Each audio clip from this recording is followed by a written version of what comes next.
No new hiccups for Joe Biden as he vows to stay in the U.S. presidential race.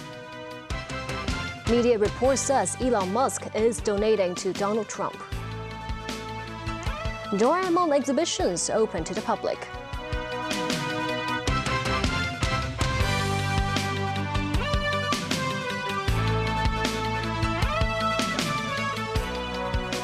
Good evening and thank you for joining us. U.S. President Joe Biden insists he is staying in the presidential race despite his latest hiccups. He is back on the campaign trail, hoping to show of support from voters can shift the spotlight to his strengths. Michigan supporters came out in force to back the president. NASB Kareem has more. U.S. President Joe Biden found some relief from the doubters in Michigan, a state that will be crucial to both him and Donald Trump during the presidential election. Fired up by a Detroit crowd shouting, "Don't you quit" and "Not done yet," Biden focused on finding fault with Trump. The president defeated Trump by more than 150,000 votes during the 2020 election in Michigan, but he needs a major effort to regain the state if he wants another 4 years. Donald Trump has gotten a free pass. He hadn't done a damn thing till a couple days ago. He'd been riding around his golf cart in his course, filling out his scorecard before he picks up his club. Folks, Donald Trump is a convicted criminal. He was convicted by a jury of his peers of 34 felonies for paying hush money to a porn star and hiding from voters in 2016. Away from the personal attacks, Biden also hit out at Trump's position on abortion. Trump Project 2025 will criminalize the shipping of abortion medication, anywhere to deny contraceptive covers, allow a ban nationwide. Biden is redoubling his efforts in Midwestern states, with Michigan and its large Black and Arab American population seen as key to the presidency. Michigan is mostly a microcosm of the nation, so everything that's important to voters elsewhere is also important here, including inflation and the economy, even immigration. Trump edged Hillary Clinton for Michigan in 2016 as the former president teases his supporters on his pick for vice president. Names such as Senators Marco Rubio and J.D. Vance and North Dakota Governor Doug Burgum have been thrown around. Trump may announce his choice at a Saturday rally in Pittsburgh or may wait until next week's Republican National Convention to unveil his running mate. Nazvi Kareem, TVB News. Tesla and SpaceX magnate Elon Musk has reportedly donated to America PAC, a major political action committee working to elect former President Donald Trump. A Bloomberg report cited sources familiar with the donations, though the amount being donated to the pro-Trump group was undisclosed. In March, Musk posted on his social media platform X that he was not planning on donating to any campaign. He has yet to publicly support a candidate for the 2024 U.S. presidential race, though he has sometimes criticized President Joe Biden for his immigration policies. Last September, he visited the U.S.-Mexico border, describing the situation as beyond insane. Musk has also sided with conservatives on a number of issues. Back locally, today marks the first day that the Dora Amon exhibitions are officially open to the public. In addition to strong local interests, many tourists came to Hong Kong specifically to visit the robotic cats. Helen Chen reports. Despite the hot weather, many visitors gathered by Victoria Harbour today to view the first day opening of the Dora Amon exhibitions. 35 Dora Amon statues of different styles attracted many fans to visit the Avenue of Stars in Tsim Sha Tsui. The most prominent one is the 12-meter-tall Dora Amon dressed as a painter. This family came all the way back to Hong Kong from the United States. I thought it was really unique because when I was doing a lot of these cartoons with them, the anime, I want them to learn Chinese, actually. The connection was always kind of with Japan, but then this one connected it because they're from Hong Kong, I'm from Hong Kong. And then for them to know that, hey, it can connect back to Hong Kong was really unique, way of connecting us together. These fans of the anime literally wore their love for Dora Amon. Mr. Drew from Shanghai said that he and his wife are both fans of Dora Amon, so they wanted to visit the exhibition on day one. He said he bought $6,000 worth of Dora Amon merchandise. At the exhibition, a section is designated to visitors who do not have prior booking or tickets. They can still see part of the show, and their passion for the anime character is still high. Timothy Choi, executive director of the Hong Kong Tourism Association, said that up to 2 million or 3 million visitors to Hong Kong can be expected over these 30 days, and that 90% of them are estimated to come visit the Dora Amon exhibition. Some visitors came from the other side of the world. I'm such a great fan of Dora Amon. I'm from Ecuador, and in my childhood, I watched the TV, the national TV, and Dora Amon was one of my favorite cartoons. This restaurant near the exhibition took the opportunity to introduce a series of Dora Amon-themed dishes. The manager of the restaurant said that she believes most of the customers would choose these dishes, and that the restaurant expects a 30 to 40% increase in sales. Organizers of the exhibition said that starting next week, reservations for the free exhibition sections can be made through the online system 1 week in advance. Helen Chen, TVB News. The Asia's 50 Best Bars Award ceremony will be held in Hong Kong for the second consecutive year. A local bar that topped the list 3 times said Hong Kong's unique Central District nightlife can help attract tourists to the city. Meanwhile, a Japanese bar listed among Asia's 50 best has also chosen to expand their business in the SAR. Timothy Lee tells us more. A long queue of eager drinkers waiting to enter a local bar that's been the finest in Asia for 3 consecutive years, according to Asia's 50 Best Bars Academy. Popular drinks include tequila and mezcal. Despite being Mexico-themed, the bartenders intended the menu to be just like Hong Kong, a mix of East and West. Founder of the bar, Jay Khan, noted one of the city's main advantages is the close proximity of its bars. I personally think Hong Kong has one of the best bar scenes. Few reasons. One, I think Hong Kong actually has really good quality service, drinks, concepts. Bar concept is very diverse. And one of the most important factor is the proximity of bars in Hong Kong. They are very close by. So I think that's the charm of Hong Kong. And you don't find that in many different cities. Meanwhile, some international bars are expanding their franchise in the city. Japanese bartender Shingo Gokan, whose bar opened this week in Central, said Hong Kong has a special place in his heart. My favorite food is Cantonese. So Cantonese food has always inspired me. And also it's very convenient for me to come to Hong Kong because it's very close to my home base, Tokyo, Okinawa, Shanghai. I think Hong Kong, the bar culture is very modern and new. It's very international and very diverse in a lot of, see the different bars, very modern bar, the hotel bar, Japanese bar, Chinese bar, American bar. So you see a lot of diversity in Hong Kong. Asia's 50 Best Bars Awards ceremony, jointly organized by the Hong Kong Tourism Board, is listed among the city's mega events this year.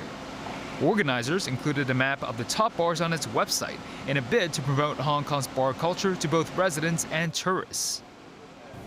This drink is inspired by Yun Yang, a traditional Hong Kong drink created by a mixture of coffee and tea, which also happens to be Shingo's favorite drink in the city. The Japanese bartender said he hopes to create more drinks in the future inspired by Hong Kong culinary culture. Timothy Lee, TVB News.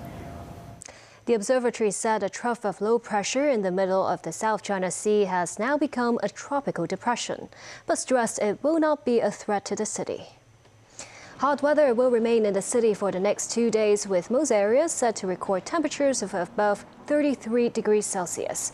The city will also experience occasional showers. The city's taxi fares will increase tomorrow, with a flagfall charge raised by $2. The initial charge for urban taxis will increase to $29. The new starting rates for cabs in the new territories will be $25.50.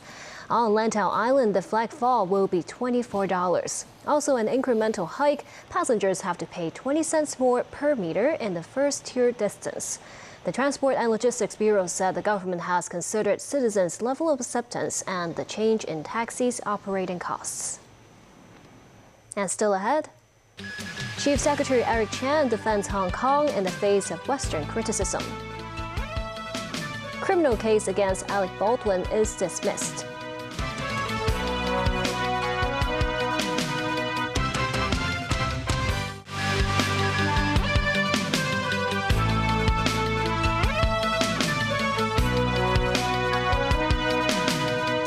Welcome back.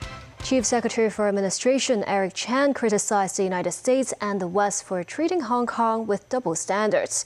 He cited the Capitol Hill riots and the swift imprisonment of rioters in the U.S. as examples, which also reflected the importance of Hong Kong's national security legislation.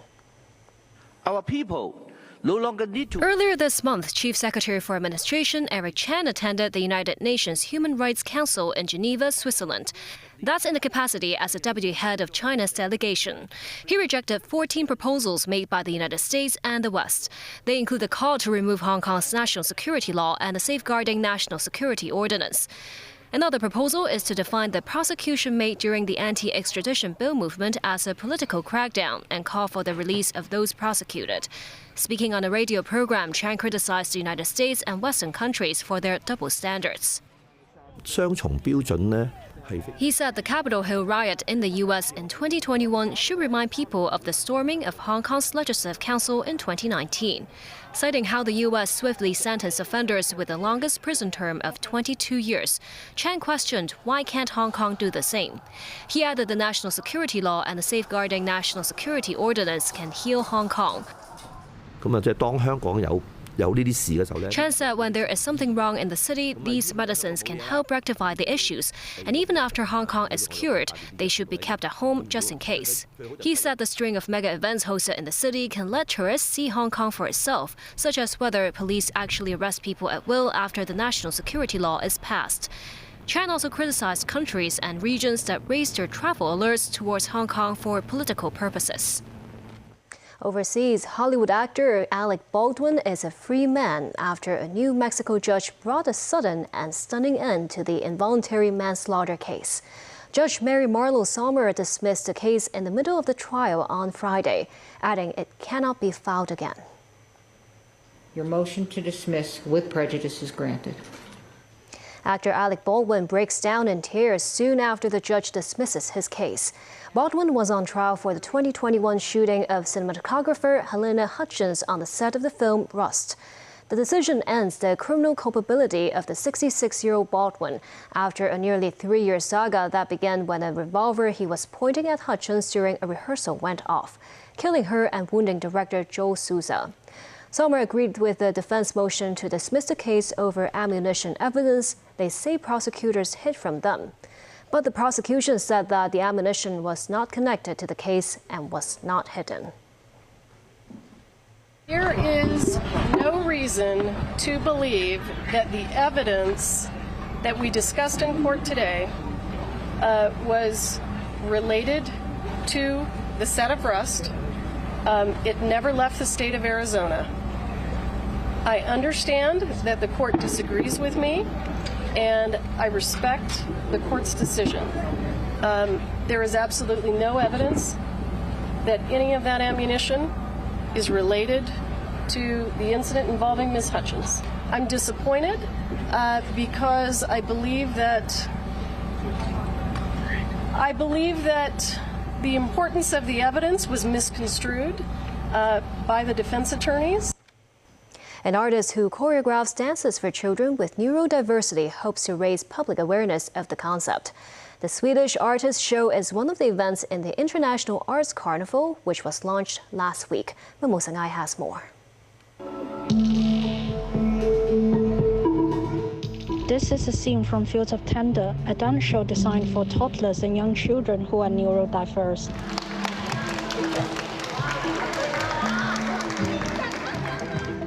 While the show is tailored for neurodivergent children, all members of the public were welcomed to watch during our filming, which was an outreach performance at Hong Kong Cultural Center. The show was interactive as dancers invited children to join the performance. Fields of Tender is an event under the International Arts Carnival, organized by the Leisure and Cultural Services Department. Dalia Ixen-Verlander, the choreographer of the show, who is also an academic in neurodiversity, explained what the term means. Neurodiversity is sometimes used as an umbrella term even for people with disability, although sometimes it's mostly related to maybe mental diversity, such as autism or ADHD. She said neurodivergent children perceive things differently and they can just be themselves while dancing. The problem is that the entire society is set according to the normative, to the able-bodied, disregarding completely other kinds of needs, of ways of being in a space. Some children need to be more active. Dance belongs to the movement, and movement is a primary mode of sense-making. For dance, you don't need language and you don't need understanding. During the performance, special costumes were worn by the dancers. Fernanda said there are hidden meanings to the design of the costumes. The gloves, they're also making sound, and all the costumes have very specific tactile experience when you touch them. When the object is close to them and they start to touch them and they hear that there is sound happening. You notice that they were wearing the mask sometimes. That also comes from experience for performing for children with autism. I wanted them to be able still to look at the body of a dancer, because through the movement they get to be stimulated in a way that they usually don't. While the artist has had numerous memorable moments dancing for children, she said the work is not easy. It is also a very economically fragile field because you can't have shows for hundreds of children. You can have shows for 10, 15 children in the audience. So it's a very challenging from artists to get engaged into something that is economically vulnerable. It requires a lot of lobbying and arguing and discussions with festivals and venues to understand that this operates differently. News 9, TVB News. To sports, the Chinese delegation for the Paris Olympics has been finalized in Beijing this morning. The Chinese squad comprises 760 members, including 405 athletes. More than half of the athletes are participating in the Olympics for the first time. There are 42 Olympic champions in the delegation, including table tennis player Ma Long, diver Chuan Hongchan, and swimming star Zhang Yufei. China will participate in 30 sports, 42 disciplines, and 236 events at the Paris 2024 Olympics. And that's the news. Thank you for watching.